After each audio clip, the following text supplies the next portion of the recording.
RMM, Rehoboth Media Ministries.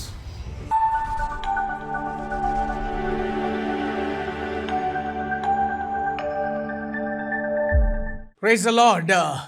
ದೇವರ ನಾಮಕ್ಕೆ ಸ್ತೋತ್ರವಾಗಲಿ. What a joy to come to your home with the word of God. ದೇವರ ವಾಕ್ಯವನ್ನು ಹಿಡಿದು ನಿಮ್ಮ ಮನೆಗಳಿಗೆ ಬರುವಂತದ್ದು ಎಷ್ಟು ಉಲ್ಲಾಸಕರವಾಗಿದೆ. I believe God is doing tremendous things and the best things in each one of our lives. ನಮ್ಮ ಪ್ರತಿಯೊಬ್ಬರ ಜೀವಿತದಲ್ಲಿ ಆಶ್ಚರ್ಯಕರವಾದ ಮಹತ್ತುಗಳನ್ನ ಅದ್ಭುತಗಳನ್ನ ಆತನು ಮಾಡುತ್ತಿದ್ದಾನೆ. What a joy to wait upon the Lord when God wants to speak to us. ನಮ್ಮೊಂದಿಗೆ ದೇವರು ಮಾತನಾಡಲು ಬಯಸುವಾಗ ಅದನ್ನ ಕಾಯುತ್ತಾ ಕುಳಿತುಕೊಳ್ಳುವಂತದ್ದು ಎಷ್ಟು ಸಂತೋಷಕರ. Our God is a good God. ನಮ್ಮ ದೇವರು ಒಳ್ಳೆಯ ದೇವರು. And when He speaks, I'm telling you exactly what we need in our life. God will be able to minister to us and speak to us. When God speaks His word, it's going to bring 1,000-fold blessings in our lives. ಆತನು ನಮ್ಮೊಂದಿಗೆ ಮಾತನಾಡುವಾಗ ನಾವು ಬಯಸಿದ್ದಕ್ಕನುಗುಣವಾಗಿ 1000 ಪಟ್ಟು ಆಶೀರ್ವಾದಗಳನ್ನು ನಮ್ಮ ಜೀವಿತದಲ್ಲಿ ತರುವುದಕ್ಕಾಗಿ ಆತನು ನುಡಿಯುವವನಾಗಿದ್ದಾನೆ. Today I believe you and we all are blessed because the compassionate and the love what God has kept for each one of us, that God wants to bless each one of our families in our lives. ಈ ದಿನದಲ್ಲಿ ದೇವರು ನಮ್ಮ ಮೇಲೆ ಕರುಣೆ, ಕೃಪೆ, ಪ್ರೀತಿಯನ್ನ ಇಟ್ಟುಕೊಂಡವನಾಗಿರುವ ಕಾರಣ ನಮ್ಮ ಮತ್ತು ನಿಮ್ಮ ಕುಟುಂಬಗಳು ಆತನ ಮೂಲಕವಾಗಿ ಆಶೀರ್ವದಿಸಲ್ಪಟ್ಟವುಗಳಾಗಿವೆ. From last 2 episodes we were meditating upon how a family can be blessed in our life. ಕಳೆದ 2 ಸಂಚಿಕೆಯಲ್ಲಿ ಕುಟುಂಬವು ಹೇಗೆ ಆಶೀರ್ವದಿಸಲ್ಪಡಬಹುದು ಎಂಬುದಾಗಿ ನಾವು ಕೇಳಿಸಿಕೊಂಡಿದ್ದೇವೆ. We saw that how the devil will be waiting to attack every family because the devil knows once the family is been attacked, the family will not seek God, the family will not fellowship with God, the family will not attend the church, the family will not be able to read the word of God. ಸೈತಾನನು ಆಕ್ರಮಿಸುವಾಗ ಕುಟುಂಬಗಳು ಗೊಂದಲಕ್ಕೆ ಒಳಗಾಗಿ ಕುಟುಂಬವು ಪ್ರಾರ್ಥನೆ ಮಾಡುವುದಕ್ಕಾಗುವುದಿಲ್ಲ, ದೇವರ ಆಲಯಕ್ಕೆ ಹೋಗುವುದಕ್ಕಾಗುವುದಿಲ್ಲ, ದೇವರ ಸಾನ್ನಿಧ್ಯವನ್ನು ಸವಿಯುವುದಕ್ಕಾಗುವುದಿಲ್ಲ, ಹಾಗೆ ಹೋರಾಟವನ್ನು ತರುವವನಾಗಿರುತ್ತಾನೆ. God's plan is to be that every family which God has connected us to be blessed, to be fruitful and to multiply in every areas of their lives.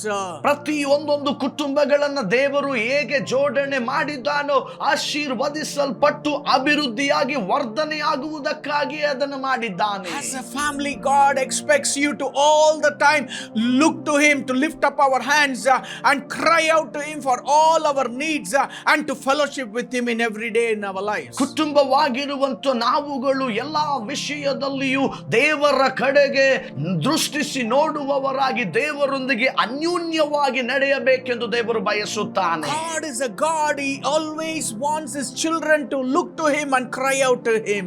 ಆತನ ಮಕ್ಕಳಾಗಿರುವಂತ ನಾವುಗಳು ದೇವರನ್ನೇ ದೃಷ್ಟಿಸಿ ನೋಡುತ್ತಾ ಕೂಗುವವರಾಗಿರಬೇಕೆಂಬುದಾಗಿ ದೇವರು ಬಯಸುತ್ತಾನೆ. Hallelujah. Hallelujah. Today I want to tell you, ಈ ದಿನ ನಾನು ನಿಮಗೆ ಹೇಳುತ್ತೇನೆ, the secret for your family to be blessed, I'm telling you to look to God and to walk in His fear.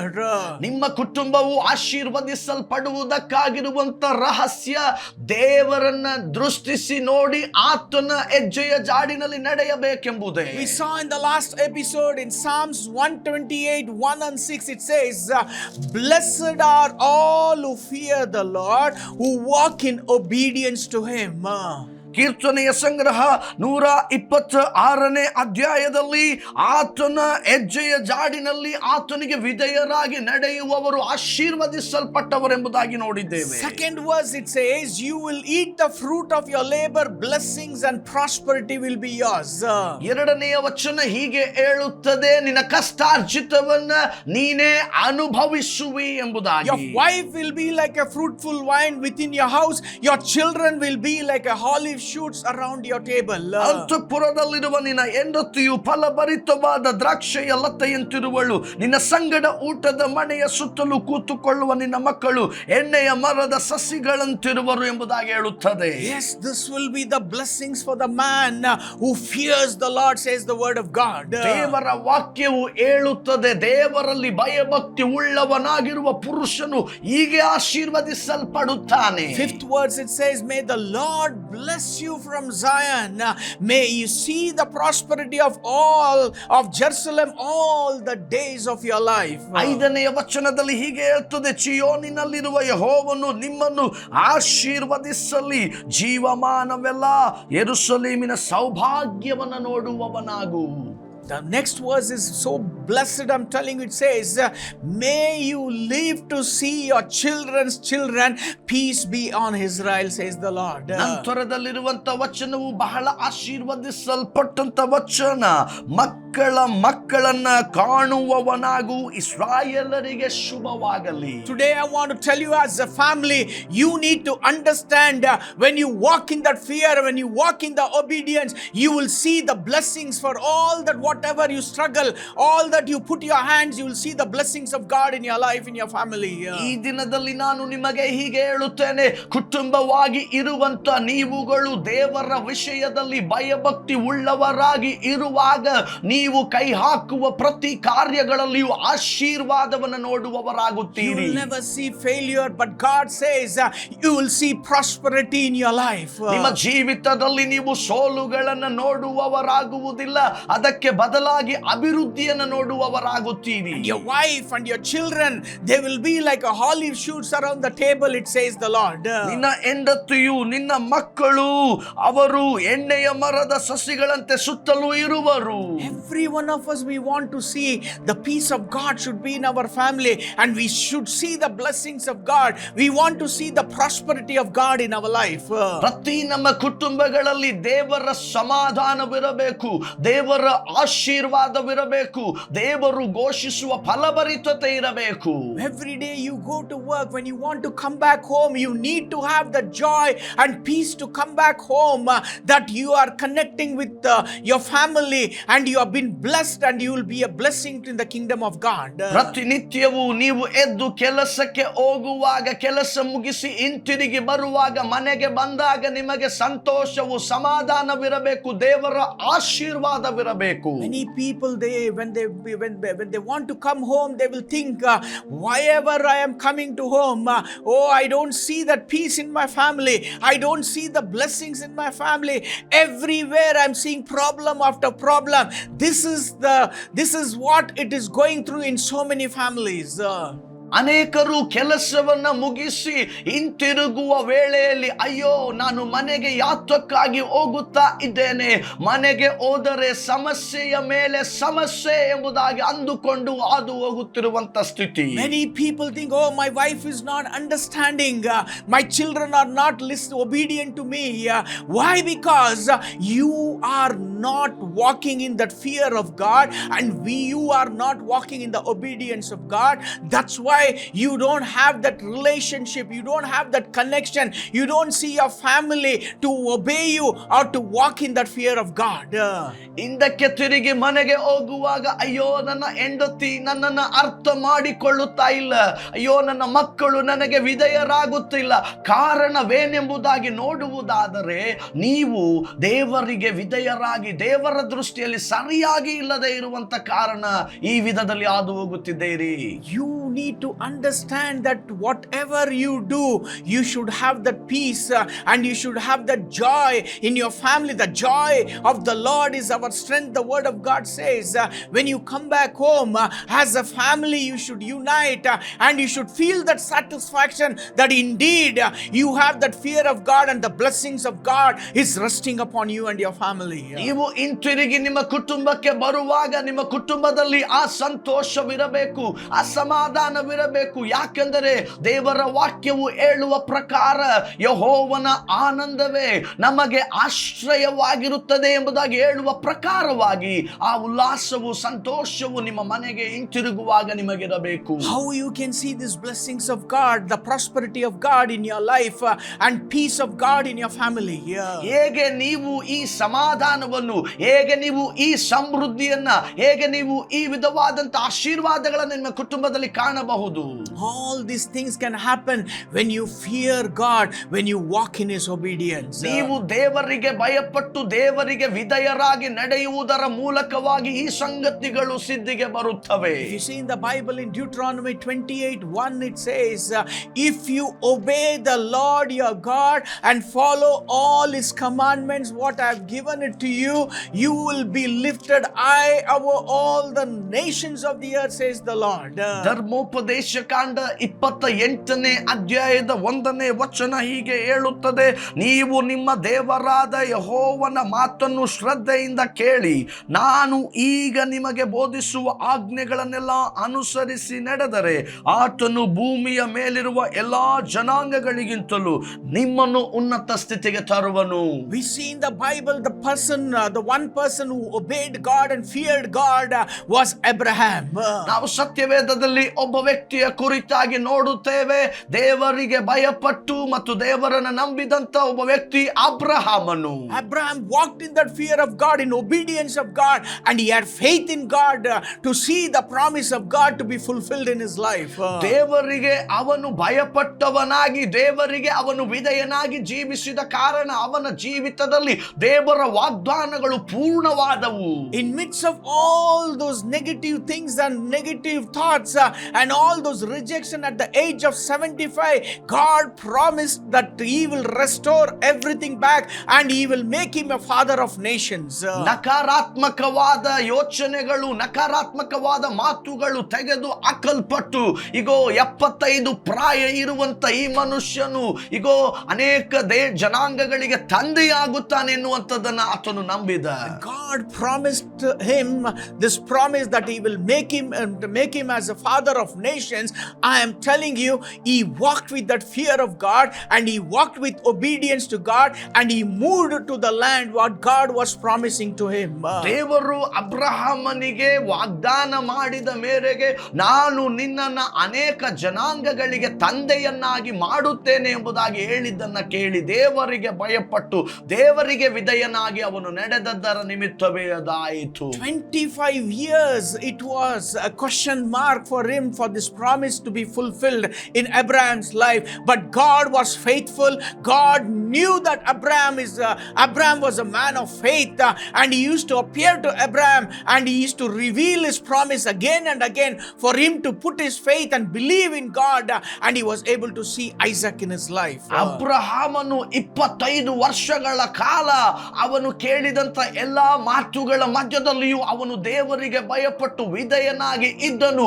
ಅವನ ಜೀವಿತದಲ್ಲಿ ಆಶೀರ್ವಾದವಾಗಿರುವಂತ ಮಗನಾಗಿರುವ ಇಸಾಕನನ್ನು ಕಂಡನು. The promise, what was promised to Abraham, it passed on to Isaac, it passed on to Jacob, it passed on to so many generations.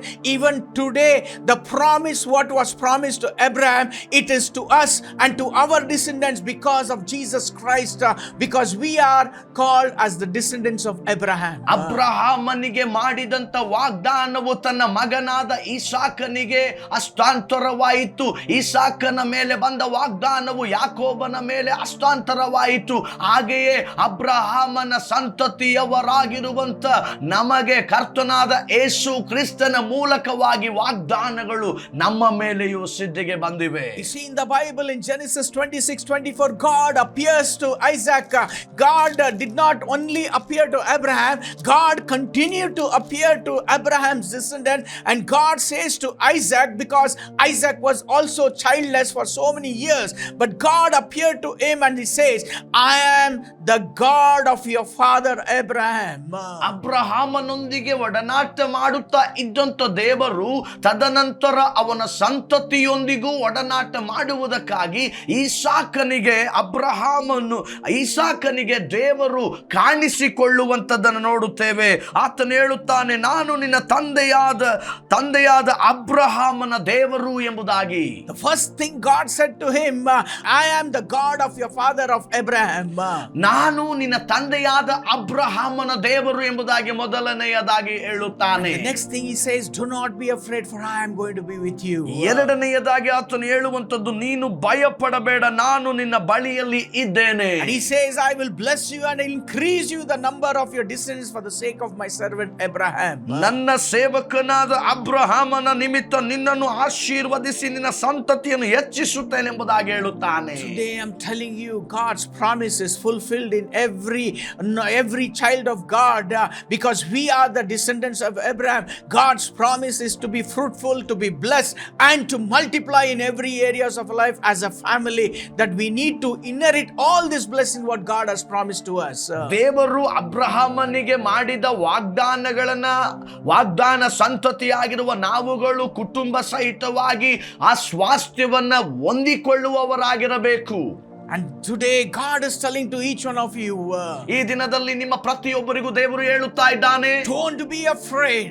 ಯಾವುದಕ್ಕೂ ಭಯಪಡಬೇಡ್ರಿ. As a family, don't go through those battles in your life. ಕುಟುಂಬವಾಗಿ ನೀವು ಆ ಹೋರಾಟಗಳ ಮಧ್ಯದಲ್ಲಿ ಹೋಗಬೇಡ್ರಿ. God says, I am going to be with you.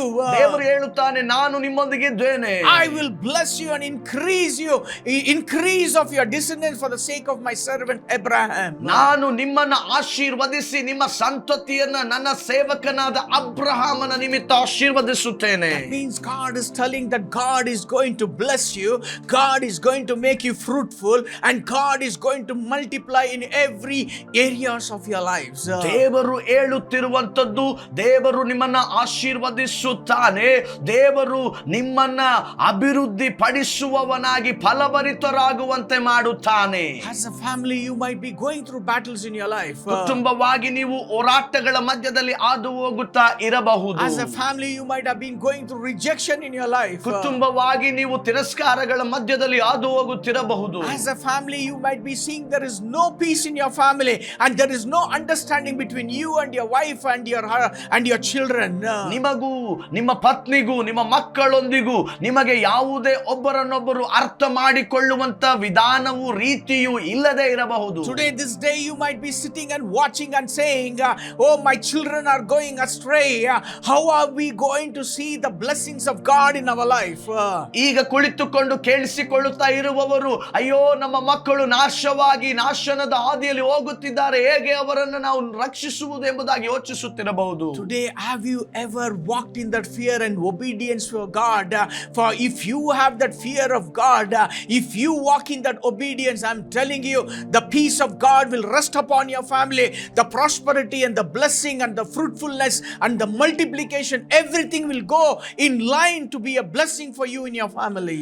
ನೀವು ದೇವರಿಗೆ ಭಯಪಡುವವರಾಗಿದ್ದೀರಾ, ನೀವು ದೇವರಿಗೆ ವಿಧೇಯರಾಗುವವರಾಗಿದ್ದೀರಾ, ನೀವು ದೇವರಿಗೆ ಭಯಪಟ್ಟು ವಿಧೇಯರಾಗಿ ಜೀವಿಸುವವರಾಗಿದ್ದರೆ ಎಲ್ಲ ಆಶೀರ್ವಾದಗಳು ನಿಮ್ಮ ತಲೆಮಾರುಗಳ ಮೇಲೆ, ಕುಟುಂಬಗಳ ಮೇಲೆ ಬರುವಂತವುಗಳಾಗಿವೆ. How those promise of Father Abraham can be passed on to the generation is when you walk in that fear and obedience. I am telling you, all those things what was promised to Father Abraham, it will be passed on to you and your children. ತಂದೆ ಅಬ್ರಹಾಮನಿಗೆ ವಾಗ್ದಾನ ಮಾಡಿದಂತ ಆಶೀರ್ವಾದಗಳು ನಮ್ಮ ಸಂತತಿಯ ಮೇಲೆ, ನಮ್ಮ ಮೇಲೆ ಹೇಗೆ ಬರುತ್ತವೆ ಎಂಬುದಾಗಿ ನೋಡುವುದಾದರೆ, ನಾವು ದೇವರಿಗೆ ಭಯಪಟ್ಟು ವಿಧೇಯರಾಗಿ ಬದುಕುವುದರ ಮೂಲಕ ಆಶೀರ್ವಾದಗಳು ಬರುತ್ತವೆ. Blessed are all who fear the Lord, who walk in obedience to him. They will eat the fruit of their labor, and the blessings and prosperity will be theirs. ದೇವರಿಗೆ ಭಯಪಟ್ಟು ಜೀವಿಸುವಂತ ಪ್ರತಿ ಭಕ್ತನು ಧನ್ಯನು, ಅವನು ತನ್ನ ಕಷ್ಟಾರ್ಜಿತವನ್ನ ತಾನೇ ಉಣ್ಣುವನು. This day I want to tell you, ಈ ದಿನ ನಾನು ನಿಮಗೆ ಹೇಳುತ್ತೇನೆ, when you walk in that fear, God will be able to please, and God will be able to restore back everything in every double measures in your life. ಈ ವಿಧವಾಗಿ ದೇವರ ಭಯದಲ್ಲಿಯೂ ಆತನ ಆಜ್ಞೆಗೆ ವಿಧೇಯರಾಗಿಯೂ ಬದುಕುವಾಗ ಆತನು ನಮ್ಮ ಮೇಲೆ ಮೆಚ್ಚುಗೆ ಉಳ್ಳವನಾಗಿದ್ದು ಆತನು ನಮಗೆಲ್ಲವನ್ನ ಹಿಂತಿರುಗಿ ಸ್ಥಾಪಿಸಿಕೊಡುವವನಾಗಿದ್ದಾನೆ. 2ರಷ್ಟು. Second thing we see, the person who feared God was, Bible speaks about Job. He feared God, he shunned evil, and he walked upright in the sight of God, says the word of God. ಎರಡನೆಯದಾಗಿ ಒಬ್ಬ ವ್ಯಕ್ತಿಯ ಕುರಿತಾಗಿ ನಾವು ನೋಡುತ್ತೇವೆ, ಆತನು ಯೋಬನು ಎಂಬುದಾಗಿ. ಆತನು ಭಯಭಕ್ತಿ ಉಳ್ಳವನಾಗಿ ಕೆಟ್ಟದನ್ನ ನಿರಾಕರಿಸುತ್ತ ಜೀವಿಸುತ್ತಾ ನಿರ್ದೋಷನು ಯಥಾರ್ಥನು ಆಗಿ ಜೀವಿಸುವ ವ್ಯಕ್ತಿ. Bible speaks about God, testifies about Job. He's walking with fear of God and he's shunning the evil and he's walking upright and blameless in the sight of God. ದೇವರು ಯೋಬನ ಕುರಿತಾಗಿ ಸಾಕ್ಷೀಕರಿಸುವಂತದ್ದನ್ನು ನೋಡುತ್ತೇವೆ. ಆತನು ಕೆಟ್ಟದ್ದನ್ನು ನಿರಾಕರಿಸುವವನು, ನಿರ್ದೋಷವಾಗಿರುವವನು, ಯಥಾರ್ಥ ಚಿತ್ತನು ಆಗಿ ಆತನು ಜೀವಿಸುವವನಾಗಿದ್ದಾನೆ. Why? Because he had children and he had everything, but the children were not walking upright in the sight of God, and they were walking in their own way. They were walking in the sinful life and they were enjoying their life. But Job was a man who feared God and who shunned evil, and he was blameless and upright in the sight of God. ಯೋಬನಿಗೆ ಮಕ್ಕಳು ಅನೇಕರು ಇದ್ದರು. ಅವರು ತಮ್ಮ ಸಂತೋಷವನ್ನ, ಅವರು ತಮ್ಮ ಔತಣಗಳನ್ನ ಮಾಡಿಕೊಳ್ಳುತ್ತಾ ದೇವರ ದೃಷ್ಟಿಯಲ್ಲಿ ಅವಿಧೇಯರಾಗಿಯೂ ದೇವರ ದೃಷ್ಟಿಯಲ್ಲಿ ಕೆಟ್ಟವರಾಗಿಯೂ ಇರುವಾಗ ಯೋಬನು ದೇವರ ದೃಷ್ಟಿಯಲ್ಲಿ ಒಳ್ಳೆಯವನು, ಯಥಾರ್ಥನು, ಕೆಟ್ಟದ್ದನ್ನು ನಿರಾಕರಿಸುವ ನಿರ್ದೋಷಿಯೂ ಆಗಿ ಕಾಣುತ್ತಿದ್ದಾನೆ. Every day in the morning he used to have arranged a sacrifice to God, and he used to sacrifice to God, and he used to offer a sacrifice to God and say, God, my children have sinned. If they have sinned against you, please don't hold against anything in my life, in our family here. ಆತನು ಪ್ರತಿ ಮುಂಜಾನೆಯಲ್ಲಿ ಯಜ್ಞವನ್ನ ಸಮರ್ಪಿಸುವಾಗ, ದೇವರೇ, ನನ್ನ ಮಕ್ಕಳು ನಿನಗೆ ವಿರೋಧವಾಗಿ ಮಾಡಿದ ಪಾಪ ಅಪರಾಧಗಳು ಯಾವುದನ್ನು ನೀನು ಅವರ ನೆನಪಿಗೆ ತರಬಾರದು, ನಿನ್ನ ನೆನಪಿಗೆ ತರಬಾರದು ಎಂಬುದಾಗಿ ಯಜ್ಞಗಳನ್ನು ಸಮರ್ಪಿಸುತ್ತಿದ್ದಾನೆ. This was the Job's regular custom because he feared God. ಯೋಬನು ದೇವರಿಗೆ ಭಯಪಟ್ಟವನಾಗಿದ್ದಂತ ಕಾರಣದಿಂದ ಅನುದಿನವೂ ಅವನು ಅಭ್ಯಾಸ ಮಾಡುತ್ತಿದ್ದಂತ ಒಂದು ಸ್ಥಿತಿ ಇದಾಗಿದೆ. Today our family, our children would have gone astray. They are not having that fear of God, but as the head of the family, as God has anointed to be as the head of the family, you need to look to God and ask God for forgiveness. If your children are going astray or there is no peace in your family, you should submit your family and say to God, I have failed to take care of my family, but Lord, you have blessed our family. And when you walk with that fear of God and when you submit to God, God will be able to be pleased and he will be able to bless you in your life. ಒಂದು ವೇಳೆ ಈಗ ನೀವು ನಿಮ್ಮ ಮಕ್ಕಳು, ಅಯ್ಯೋ ನನ್ನ ಮಾತನ್ನ ಕೇಳುತ್ತಾ ಇಲ್ಲ, ಅಯ್ಯೋ ಅವರು ನಾಶವಾಗಿ ಹೋಗುತ್ತಾ ಇದ್ದಾರಲ್ಲ ಎಂಬುದಾಗಿ ನೀವು ಹೇಳಿಕೊಳ್ಳುತ್ತಾ ಇರಬಹುದು. ಅಯ್ಯೋ ನಾನು ಮಕ್ಕಳನ್ನ ಪೋಷಿಸುವುದರಲ್ಲಿ ಸೋತು ಹೋದವಳು ಎಂಬುದಾಗಿ ನೀವು ಹೇಳುತ್ತಾ ಇರಬಹುದು. ಈಗ ನೀವು ದೇವರಿಗೆ ಭಯಪಟ್ಟು ವಿಧೇಯರಾಗಿ ನಡೆಯುವುದಕ್ಕೆ ಪ್ರಾರಂಭಿಸುವಾಗಲೇ ದೇವರು ನಿಮ್ಮ ಆ ಮಕ್ಕಳನ್ನ ಆಶೀರ್ವದಿಸುತ್ತಾನೆ. ಕುಟುಂಬದ ಶಿರಸ್ಸಾಗಿರುವ ನೀವು ಅದನ್ನ ಮಾಡುವಾಗ ದೇವರು ಅದನ್ನ ಮೆಚ್ಚುವವನಾಗಿರುತ್ತಾನೆ. Abraham feared God. ಅಬ್ರಹಾಮನು ದೇವರಿಗೆ ಭಯಪಟ್ಟ. He saw his family being blessed. ಅವನ ಕುಟುಂಬವು ಆಶೀರ್ವದಿಸಲ್ಪಟ್ಟದ್ದನ್ನ ಆತನು ನೋಡಿದ. Job feared God. ಯೋಬನು ದೇವರಿಗೆ ಭಯಪಟ್ಟ. Even in all those circumstances and everything, but God was able to restore back double portion of blessings in his life because he feared God. ಅವನ ಜೀವಿತದಲ್ಲಿ ಅವನು ದೇವರಿಗೆ ಭಯಪಟ್ಟವನಾಗಿ ಬದುಕಿದ ಕಾರಣ ಅವನಿಗೆ ನಷ್ಟವಾಗಿ ಹೋದಂತ ಎಲ್ಲವನ್ನ ಅವನ ಬದುಕಿನಲ್ಲಿ ದೇವರು 2ರಷ್ಟು ಹಿಂತಿರುಗಿ ಕೊಟ್ಟನು. Today, what is your condition of you and your family? ಇವತ್ತು ನಿನ್ನ ಮತ್ತು ನಿನ್ನ ಕುಟುಂಬದ ವ್ಯವಸ್ಥೆ ಸ್ಥಿತಿ ಏನಾಗಿದೆ? Are you walking in that fear of God? ದೇವರ ಭಯದಲ್ಲಿ ನಡೆಯುತ್ತಾ ಇದ್ದೀಯೋ? Are you walking upright in the sight of God? ದೇವರ ದೃಷ್ಟಿಯಲ್ಲಿ ಯಥಾರ್ಥನಾಗಿ ನಡೆಯುತ್ತಿದ್ದೀಯೋ? Are you walking in that obedience with God? ದೇವರಿಗೆ ವಿಧೇಯನಾಗಿ ನಡೆಯುತ್ತಾ ಇದ್ದೀಯೋ? Offer yourself into God. ನೀವು ನಿಮ್ಮನ್ನ ದೇವರಿಗಾಗಿ ತೆರೆಯಿರಿ. Offer your family as a living sacrifice and say, God, Lord, I put forth everything into your hands, and Lord, I will be able to walk in the fear of you, Lord, and I will walk in that obedience. Make this commitment with God. God will be able to restore everything in your life. ದೇವರೇ ಸಜೀವವಾಗಿ ನಮ್ಮನ್ನ ನಾವು ನಿನಗೆ ಸಮರ್ಪಿಸುತ್ತೇವೆ ಎಂಬುದಾಗಿ ಒಂದು ಒಪ್ಪಂದದ ಒಡಂಬಡಿಕೆಯನ್ನ ನೀವು ಮಾಡಿಕೊಳ್ಳಿರಿ.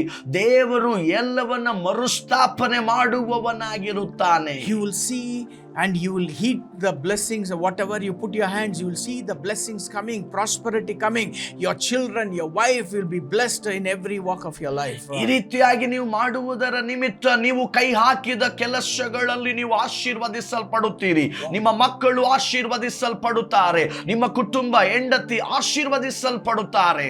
Walk in that fear of God. ದೇವರ ಭಯದಲ್ಲಿ ನಡೆಯಿರಿ. Walk with that obedience to God. ದೇವರ ವಿಧೇಯತ್ವದಲ್ಲಿ ನಡೆಯಿರಿ. God will bless you. ದೇವರು ನಿಮ್ಮನ್ನು ಆಶೀರ್ವದಿಸುತ್ತಾನೆ. Let's pray right now. ಈಗ ನಾವು ಪ್ರಾರ್ಥನೆ ಮಾಡೋಣ. Father, we thank you, Lord, for this time, O God. ತಂದೆಯಾದ ದೇವರೇ, ಈ ಸಮಯಕ್ಕಾಗಿ ನಿನ್ನನ್ನು ವಂದಿಸುತ್ತೇವೆ. Lord, your word says to walk in the fear of you, Lord, and to walk in obedience, O God.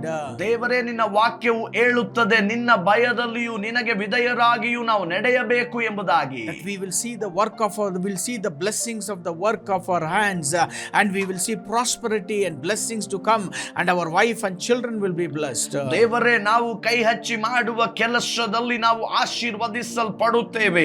ನಮ್ಮ ಮಕ್ಕಳು, ಪತ್ನಿ ಆಶೀರ್ವದಿಸಲ್ಪಡುವುದನ್ನು ನೋಡುತ್ತೇವೆ. And we will never lack anything in our life. ನಮ್ಮ ಜೀವಿತದಲ್ಲಿ ನಾವು ಯಾವುದಕ್ಕೂ ಕೊರತೆ ಉಳ್ಳವರಾಗಿರುವುದಿಲ್ಲ. If we would have failed to walk in that fear or obedience, forgive us, O God, this day, O God. ದೇವರೇ, ನಿನಗೆ ಭಯಪಡದೆ ಅವಿಧೇಯರಾಗಿ ನಾವು ನಡೆದಿದ್ದರೆ ನಮ್ಮನ್ನ ಕ್ಷಮಿಸು ದೇವರೇ. Come into my life, O God. ನನ್ನ ಜೀವಿತದ ಒಳಗೆ ಬಾ ಕರ್ತನೆ. Come into our family, O God. ನನ್ನ ಕುಟುಂಬದ ಒಳಗೆ ಬಾ ಕರ್ತನೆ. Teach us to walk in that fear and obedience to you, Lord. ನಿನ್ನ ಭಯದಲ್ಲಿಯೂ ನಿನ್ನ ವಿಧೇಯತ್ವದಲ್ಲಿಯೂ ನಡೆಯುವುದನ್ನು ನಮಗೆ ಕಲಿಸಿಕೊಡು. We give you glory, we give you honor in Jesus' name. ನಿನಗೆ ಮಹಿಮೆಯನ್ನು, ನಿನಗೆ ಘನವನ್ನು ನಾವು ಸಲ್ಲಿಸುತ್ತೇವೆ ಯೇಸುವಿನ ನಾಮದಲ್ಲಿ ತಂದೆಯೇ. In Jesus' name, amen. ಯೇಸುವಿನ ನಾಮದಲ್ಲಿ Amen. I believe that today God has spoken to each one of our family, and today I want to tell you, walk in that fear and obedience. You will see the blessings of God in your life. ಈ ದಿನದಲ್ಲಿ ದೇವರು ನಮ್ಮ ಕುಟುಂಬಗಳೊಂದಿಗೆ ಮಾತನಾಡಿದ್ದಾನೆ. ದೇವರ ಭಯದಲ್ಲಿಯೂ ದೇವರಿಗೆ ವಿಧೇಯರಾಗಿಯೂ ನಡೆಯಿರಿ. ದೇವರು ನಿಮ್ಮನ್ನು ಆಶೀರ್ವದಿಸುತ್ತಾನೆ. God bless you all. ದೇವರು ನಿಮ್ಮೆಲ್ಲರನ್ನು ಆಶೀರ್ವದಿಸಲಿ.